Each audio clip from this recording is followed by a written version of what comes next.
Hola a todos, mi nombre es Eliana y durante la mayor parte de mi vida pertenecía a un mundo del que la gente discute mucho, pero que rara vez entiende. Yo no estaba simplemente interesada en la brujería, como se muestra ahora en tendencias con cristales y agua de luna en redes sociales. Fui iniciada, entrenada y profundamente comprometida con un aquelarre que operaba de maneras que te aterrorizarían si las vieras con tus propios ojos. Lo que comparto no viene de películas ni de la imaginación, viene de noches de las que todavía despierto con el corazón acelerado y las manos temblando. Crecí en un hogar roto. Mi padre se fue temprano, mi madre era emocionalmente distante y yo me sentía invisible. Ese vacío es como una señal luminosa en el mundo espiritual. Yo no lo sabía entonces. Solo sabía que estaba desesperada por sentirme poderosa, vista y protegida. Cuando una chica mayor en la escuela me dijo que había formas de despertar lo que ya estaba dentro de mí, la seguí como si me estuviera guiando hacia agua en medio del desierto. Me llevó a mi primera reunión cuando tenía 16 años. No fue en un bosque espeluznante como uno imaginaría. Fue en una casa de aspecto normal, en una calle tranquila, cortinas cerradas, velas por todas partes, símbolos en el suelo.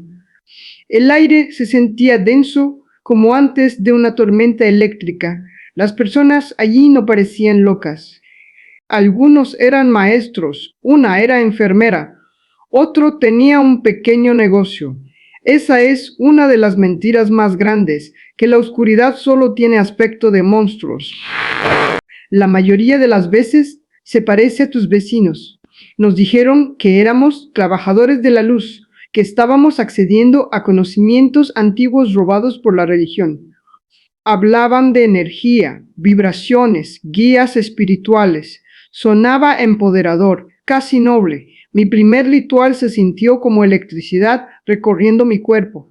Cuando pronunciaba ciertas palabras, las cosas realmente sucedían. Sabía cosas sobre personas que no tenía forma natural de conocer. Se me abrieron puertas socialmente. Personas que antes me ignoraban de repente se sentían atraídas por mí.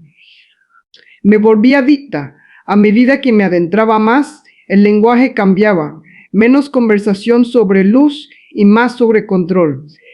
Influencia, manipulación. Aprendimos a leer las debilidades de las personas, a enviar presión espiritual a las situaciones. Sí, lanzábamos hechizos, pero no como en los cuentos de hadas.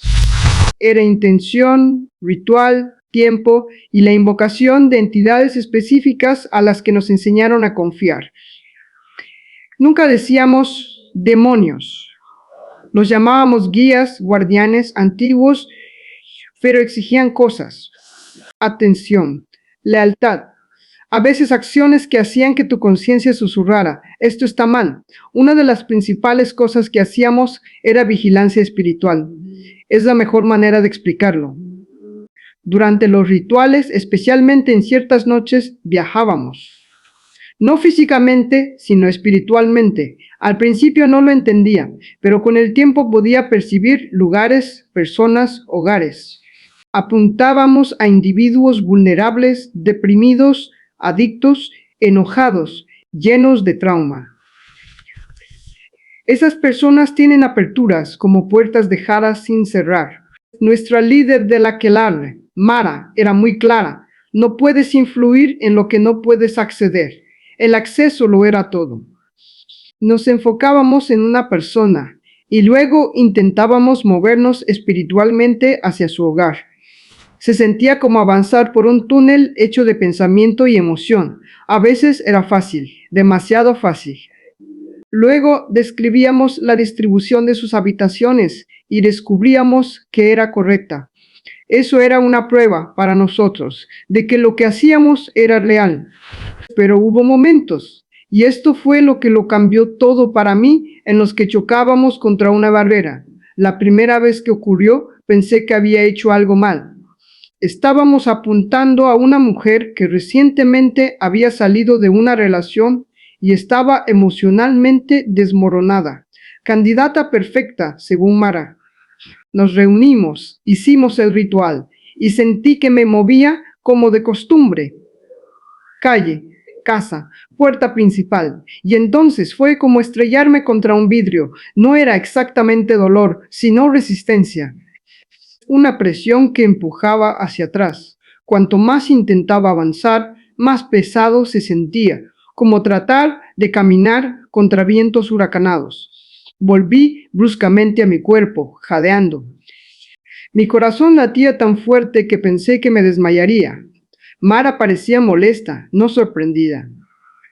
¿Quién más no pudo entrar?, preguntó. 3 de nosotros levantamos la mano. Ella cerró los ojos como si estuviera comprobando algo. Luego dijo con calma, está cubierta, cubierta. Esa era la palabra que usaban. No lo entendía. ¿Cubierta por qué?, pregunté. Mara me miró como si aún fuera una niña. Protección. Protección espiritual. Alguien está ocupando el lugar por ella. Esa frase se me quedó grabada, ocupar el lugar. En ese momento, no sabía que venía de la Biblia. Nos dijeron que significaba que alguien estaba orando activamente, colocando intencionalmente una barrera sobre su vida.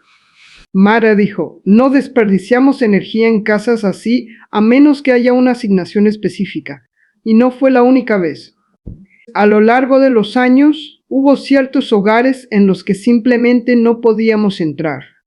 No importaba cuán experimentada fuera la bruja. No importaba cuán intenso fuera el ritual. Cuando nos acercábamos espiritualmente, se sentía como intentar respirar bajo el agua. Pesado, brillante, pero no como la luz de una bombilla, sino como estar demasiado cerca del sol con los ojos cerrados.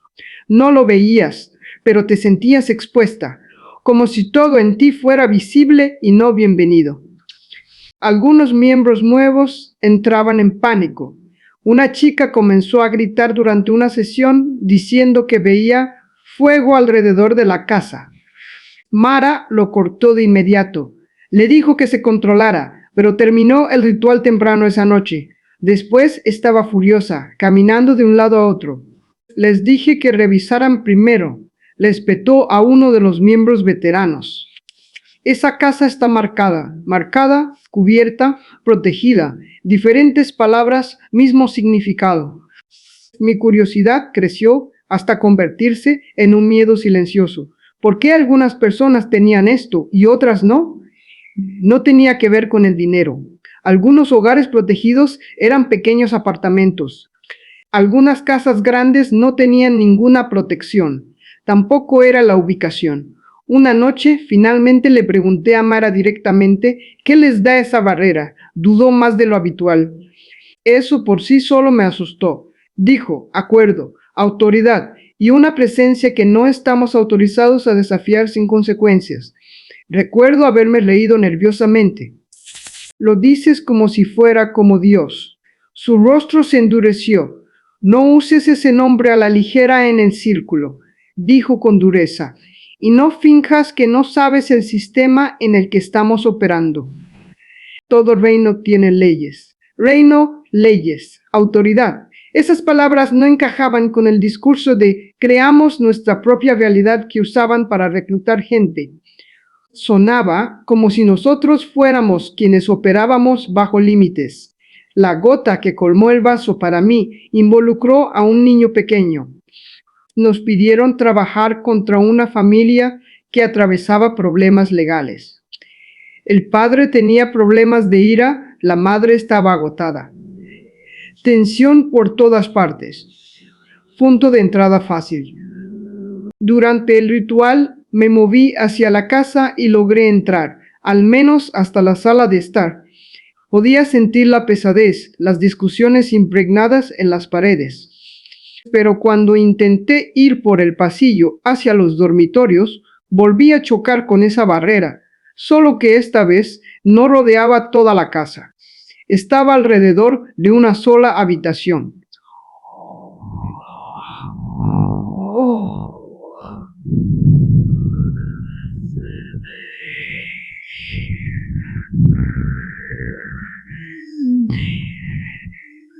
Cuando intentarlo dentro vacillón, estaba recién es sentirlo dentro de siempre, es la huerva cientos de un niño dormido. Y algo más, el espacio alrededor de esa habitación se sentía diferente a todo lo que había encontrado antes, no solo bloqueado, sino custodiado. Había una paz allí que no coincidía con el resto de la casa. Era como una burbuja de agua quieta en medio de un mar tormentoso. Me retiré rápidamente, temblando. Después se lo conté a Mara. No parecía sorprendida. Alguien está orando por ese niño, dijo, de forma constante. Sus padres no parecen religiosos, dije. No tiene que ser uno de los padres, respondió. Podría ser una abuela. Podría ser alguien al otro lado del mundo. La distancia no importa en el espíritu. Esa noche no pude dormir. Por primera vez me pregunté quiénes éramos realmente en esta historia. Decíamos que éramos poderosos, despiertos, iluminados, pero una y otra vez éramos detenidos por puertas invisibles, por personas que ni siquiera sabían que estábamos allí. Y había una cosa específica, una sola cosa en esos hogares que hacía que la entrada fuera casi imposible para nosotros. Algo tan simple que la mayoría de la gente lo pasa por alto. Cuando finalmente entendí qué era, todo mi sistema de creencias comenzó a resquebrajarse y el miedo que había ignorado durante años me inundó. Bien, esta es la parte que todavía me da escalofríos, porque aquí fue donde mi lealtad a la aquelarre empezó a romperse, incluso antes de admitirlo ante mí misma. Después de esa noche con la habitación del niño, me obsesioné. Necesitaba saber qué era esa única cosa. No de manera curiosa o académica, sino personal. Porque cada vez que nos topábamos con esas barreras, me sentía más pequeña, menos poderosa, y las entidades con las que trabajábamos se sentían irritadas, presionando, como si no les gustara ser resistidas. Unas semanas después, tuvimos otro intento fallido con otro hogar, el mismo patrón. Caos emocional fácil en la familia, aperturas claras en algunas áreas de sus vidas, pero cuando intentamos movernos espiritualmente hacia la casa, fuimos detenidos en la entrada principal. Se sentía como un muro de presión atravesando la puerta. Una de las brujas más experimentadas murmuró, «¿Otra vez? ¿Qué están haciendo ahí dentro?» Después del ritual, me quedé mientras los demás se iban. Mara estaba limpiando el altar, raspando cera y hierbas en un cuenco. Finalmente pregunté, dijiste antes que es acuerdo, autoridad y una presencia. ¿Pero qué invita a esa presencia? ¿Qué les da el derecho legal de bloquearnos? Guardó silencio por mucho tiempo. Luego dijo algo que nunca había dicho de forma tan directa, dedicación del hogar. Fruncí el ceño. ¿Como un ritual? Sí, dijo, pero torció el labio, no el nuestro, el de ellos. Sabía a qué se refería, pero no quería decirlo. Continuó, cuando las personas invitan intencionalmente al Altísimo a reclamar ese espacio, cuando lo declaran, lo creen y viven alineados con ello, se establece jurisdicción. En ese punto estamos invadiendo jurisdicción como territorio espiritual. ¿Pero cómo?, pregunté. ¿Qué hacen realmente? Parecía irritada, como si estuviera revelando secretos del oficio. Oración, en voz alta, con regularidad, escritura hablada en el hogar, adoración, y a veces objetos físicos que representan pacto, pero esos solo importan si la fe detrás de ellos es real. Eso me golpeó fuerte. Siempre había pensado que cosas como cruces o Biblias eran solo símbolos, superstición, accesorios. Pero ella estaba diciendo que el poder no estaba en el objeto en sí, sino en la autoridad que se invocaba. Luego dijo la frase que destrozó mi orgullo. No podemos entrar libremente en un hogar que esté activamente sometido a Jesucristo. No lo susurró. Lo dijo como un hecho que detestaba. Sentí un golpe de miedo, no del tipo dramático de película de terror, sino el miedo profundo que se hunde en el estómago. Porque si eso era verdad, Entonces todo lo que afirmábamos sobre la libertad espiritual absoluta era una mentira. No estábamos en la cima de nada. Operábamos dentro de un sistema con límites estrictos. Después de eso, empecé a notar patrones. Siempre que podíamos influir fácilmente en alguien, su vida hogareña espiritualmente se sentía vacía, neutral o caótica, sin resistencia. Pero los hogares en los que no podíamos entrar, más tarde, a través de conversaciones normales o acechando redes sociales, encontrábamos pistas. Un versículo bíblico en la pared, una publicación sobre la iglesia, un comentario como orando por mi familia. A veces, incluso solo una persona en la casa que realmente creía, no perfecta, no religiosa de manera llamativa, solo sincera. La única cosa no era una decoración física, era la presencia activa de Dios, invitada a través de la oración genuina y la fe en Jesús, y nosotros lo sabíamos. Incluso había reglas internas al respecto. Nos decían que no nos burláramos directamente de Jesús durante los rituales, porque podía atraer atención no deseada. Piénsalo, nos burlábamos libremente de todo lo demás. Pero ese nombre, incluso los miembros veteranos se tensaban.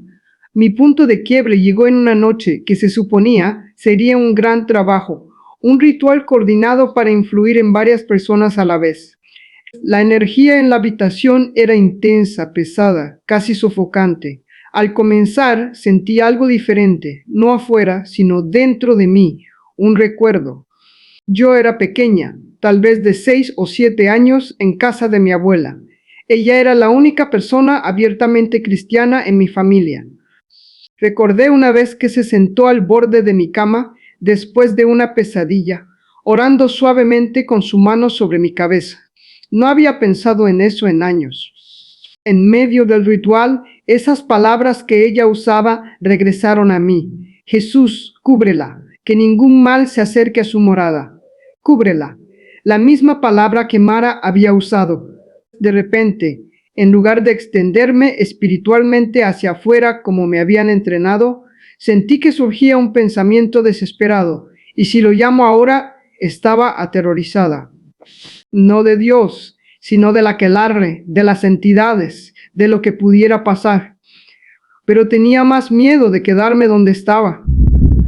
En silencio, en mi mente, dije, Jesús, si eres real, si lo que dicen de ti es verdad, quiero salir. No sé cómo, pero te estoy pidiendo ayuda. Instantáneamente, la conexión que solía sentir durante los rituales, esa corriente, ese zumbido, se cortó, como si alguien hubiera arrancado un enchufe. Me sentí sola en mi propio cuerpo por primera vez en años, y los demás lo notaron. La cabeza de Mara se giró bruscamente hacia mí en medio del canto. ¿Qué hiciste?, exigió. Yo, nada, balbuceé, pero estaba temblando. El ritual se derrumbó en confusión. 2 personas se quejaron de dolores de cabeza repentinos. Una se sintió mareada. Mara lo terminó temprano, furiosa, diciendo que la energía había sido interferida. Esa noche llegué a casa e hice algo que no había hecho desde la infancia. Oré en voz alta, torpemente, incómoda, medio asustada. Dije, Jesús, si tú puedes bloquearlos para que no entren en casas, ¿puedes bloquearlos de mí? ¿De mi vida? Ya no quiero esto. La reacción fue rápida. Pesadillas, presión en mi habitación por la noche. Un miedo como nunca había sentido. Pero también había algo nuevo, la sensación de que no estaba sola en eso. Como si realmente se estuviera formando una cobertura, incluso sobre mí. Durante los meses siguientes, corté lazos uno por uno. Cambié mi número, dejé de asistir, tiré los objetos rituales. Cada paso se sentía como caminar por el lodo, pero también como si se me cayeran cadenas. Cuanto más oraba, más silencioso se volvía ese viejo ruido espiritual. Y esto es lo que sé ahora, desde el otro lado. Todos esos años, actuamos como si fuéramos poderosos. Pero había una cosa que consistentemente no podíamos superar: un hogar y una vida genuinamente rendidos a Dios. No personas perfectas, no familias sin pecado, sino personas que lo invitaban, pronunciaban su nombre con fe, leían su palabra y oraban. Eso creaba un límite que respetábamos porque teníamos que hacerlo. Así que cuando digo que había una cosa que nunca podíamos atravesar en esos hogares, no hablo de una decoración, hablo de la presencia viva de Dios, bienvenida allí a través de Jesús. Comparto esto no para asustarte, sino para despertarte. El mundo espiritual es real, participes en él o no, pero no estás indefenso y la oscuridad no es igual a Dios. Yo viví del lado que oculta esa verdad. Si hay alguna lección de mi vida, es esta: no esperes a estar desesperado y atrapado como yo lo estuve. Elige a propósito quién tiene autoridad en tu vida y en tu hogar. Lo que invitas importa más de lo que crees.